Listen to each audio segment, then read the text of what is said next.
beforehand. What you got? Red brings us up in the comments. Says, damn, they fired Pete Carroll. Bro, I did peep that. What was it technically a fire? Because they said that he's going to be around the organization as an advisor. Yeah, I think they like him. Here's my guess. They just think he's too old at this point. That's what I got too.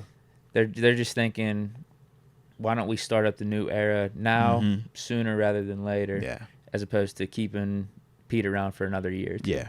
And it's like, we're going to keep you around the building so you're still here, you're still a part of it, but you're not the head dude anymore. Because I was like, if you're firing him, you would just put out, flat fire. Why would you even keep him around as an advisor? That's almost like what we're doing with Kevin Colbert when it was like he retired, but he still was around or still is around as an advisor. I'm like, one is him deciding to walk away from that position.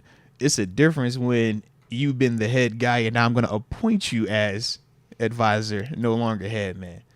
That was my whole part. That's why I kind of got what you got of, you just too old. That's kind of how they view it. Yeah.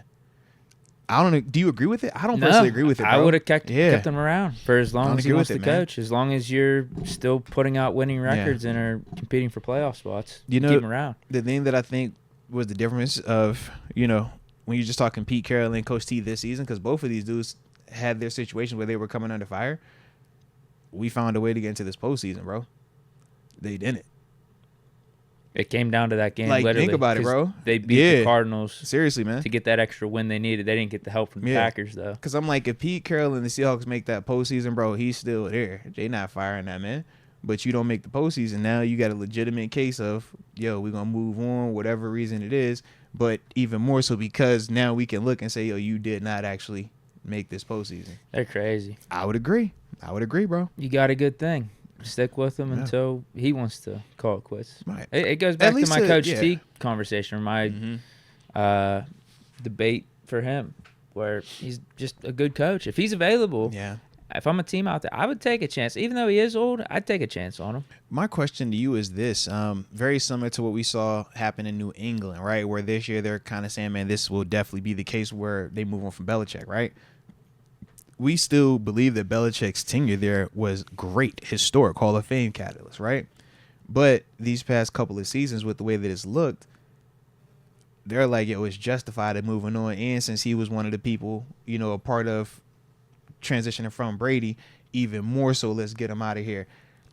Pete Carroll, you know what I'm saying? Like, it's not that way. Yeah. So that was the part where I'm like, last year they were supposed to be tanking. They were supposed to have, and they still found a way to make it to the postseason. Yeah, they found a way. So first year without Russ. It really caught me off guard also with that, because you look at Belichick's success up there, but how they're moving on, or all signs are pointing they're moving on. And I don't think anyone's going to look at that as crazy.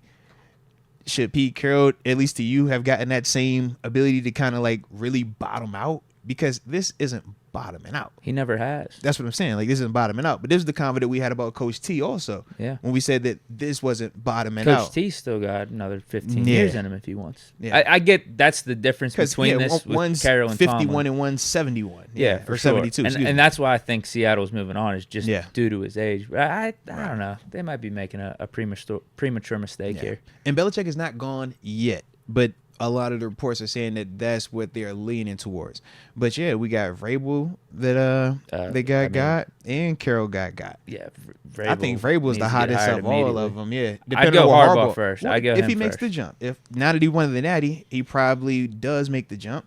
If he makes the jump, obviously Harbaugh, I think I'm with you, is number one. But Vrabel got to be two, right? Yeah, Vrabel too. Yeah, and then I think your pick between Belichick and Carroll. If they still want to coach. Well, this is my part. If Carroll is an advisor, how does that... He is sticking on?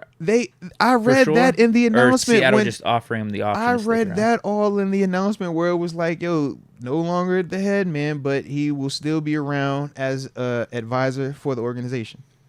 That was definitely what I read, and that's what made me think Kevin Colbert.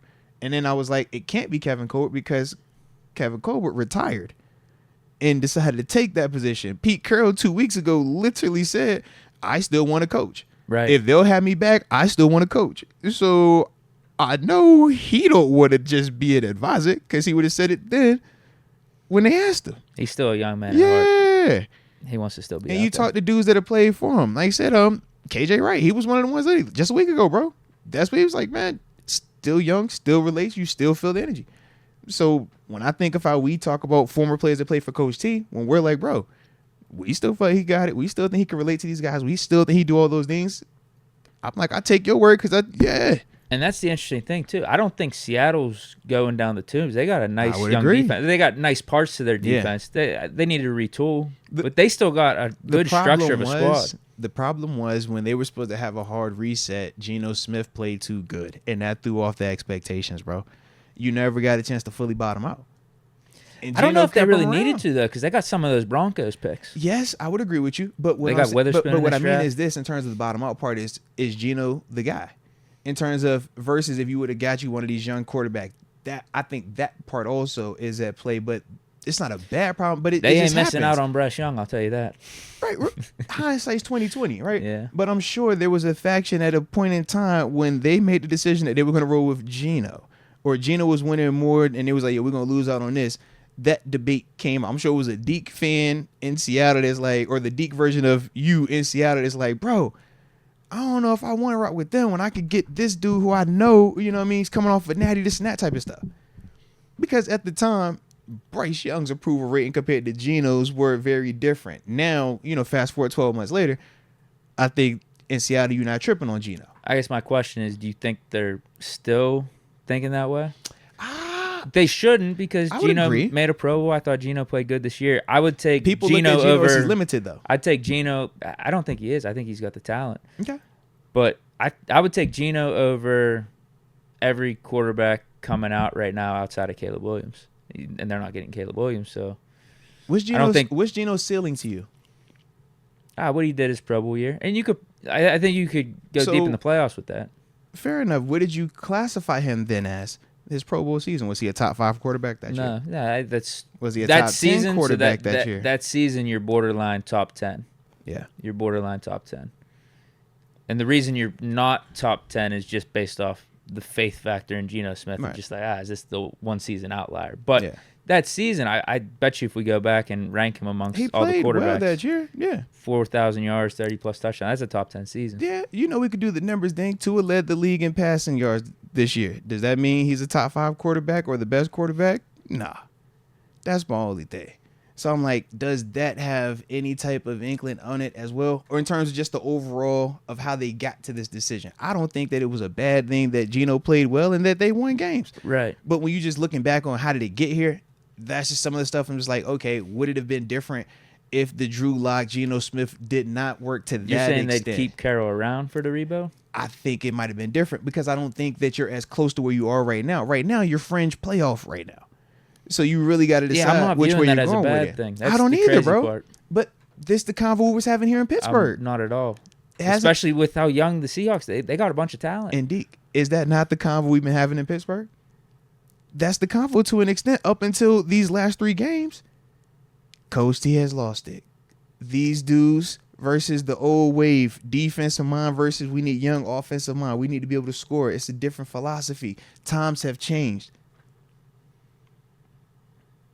Even though we look at Coach T and we was like, bro, he can still motivate, he can still coach, he's still getting the max out of this group, even with the injuries and whatever else is going on, we're still finding ways. We look at Seattle and we say similar things out there, man. And you look at their group, core is young, found their quarterback, got running backs, got you a primetime receiver. So it's like, dang, why they treat him like that? Why they move on? But I think it's just the age. Yeah. I think that's it. I think they're wrong. I mean, I don't know why you just wouldn't do it on a year-to-year basis. Because, like Coach T, if you have Pete Carroll, you're at least guaranteed to be in the playoff you're in the mix, bro. You are in the mix. And again, I don't think the team's going backwards. I would assume the team's getting better. Now, do you think Geno Smith falls off? That's a different question. But I don't think it's that hard if you really want a different quarterback. Yeah. It is hard in terms of you got to give up assets, or you'd have to sign someone maybe like a Kirk Cousins. But you could do, like, if you think that's the thing holding you back, close enough, you could do that, You're close enough. And then just keep Carroll around and retool the team a little bit. But you got a good structure. Yeah. I don't get it. Whatever. Hey, that's their thing. Maybe they're going for Vrabel. Like if you get Vrabel, who got fired first? Huh? Who got fired first? Vrabel. I guess so. Yeah. Because Carroll was today.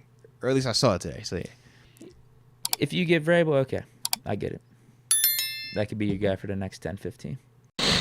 Above your head, you do see a beautiful logo. DraftKings Sportsbook. It's beautiful. It's beautiful. Beautiful, might I add. Beautiful. Okay. Now, what is DraftKings? Well, they're just the top-rated sportsbooking app in all of North of America. They are safe. Just like Deke, they're secure. And like me and Deke, they're reliable. All right? You need reliability when you're talking about the sports booking world, okay? So, with that being the case, though, we love them because during this time of year, there's plenty of parlays out there and a lot of other ways that you might be looking to, up the ante for Super Wild Card Weekend. Well, ladies and gents, the best way to do that is to download the DraftKings Sportsbook app. But when you do so, you're going to have to, type in your name. And that's cool when you set all that stuff up. But bump all that. When it's time for that first deposit, when it's time for that first wager, make sure you do one thing. Make sure it's a minimum of $5, but use the promo code MOATS. So that way you can receive up to $200 in free bet money. All right. It's a beautiful thing. We call it draft deposit money. All right. So with that being the case, you see the promo code, you see the link, but I also understand, Deke, that at times people struggle. Now, if I'm talking to you or someone you might know that has a gambling problem, needs crisis counseling or even referral services. If you live in New York, you see the number to text. But for everybody else, the number to dial is 1-800-GAMBLER. I said 1-800-GAMBLER.